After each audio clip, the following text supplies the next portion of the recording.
Hi students. நம்ம இப்போ குரில் நெடில் படிச்சோம்லாமா? குரில் நெடில் படிச்சோம் இல்லையா? உயிர் எழுத்துக்கள்ல குரில் நெடில் அப்படின்னு சொல்லி என்ன செய்தாங்க? பிரிக்கிறாங்க. குரில் நெடில்னு சொல்லி என்ன செய்தாங்க? பிரிக்கிறாங்க. குறுகிய ஓசை உடையவை என்னது? குரில்.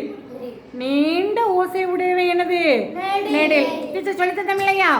இப்போ ஆ இ ஈ உ ஊ அப்படி சொல்லி பார்க்கையில் ஒரு மாத்திரை அளவு, ஒரு சொடக்கு, இதுதான் என்னது? குரில். ஆ ஈ ஊ அந்த எழுத்தை நம்ம நீட்டி சொல்கிறோம். அப்போ நீண்ட ஓசை உடைய எழுத்துக்கள் என்னது? நெடில் எழுத்துக்கள். நம்மளுக்கு தமிழ் எழுத்துக்கள் 12 இருக்கு இல்லையாம்மா? உயிர் எழுத்துக்கள். இந்த உயிர் எழுத்துக்கள் 5 குரில், 7 நெடில் எழுத்துக்கள் நமக்கு என்ன செய்யுது? இருக்குது. சரியாம்மா? இப்போ படம், அதுக்கு என்னது நெடில்?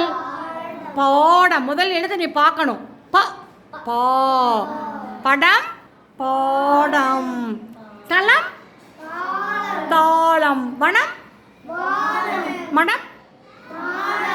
கல் பல் பால். சரியாம்மா? இப்போ குரில் நெடில் அப்படிங்கிறது தெரிஞ்சுக்கிடுச்சா? ஓகே.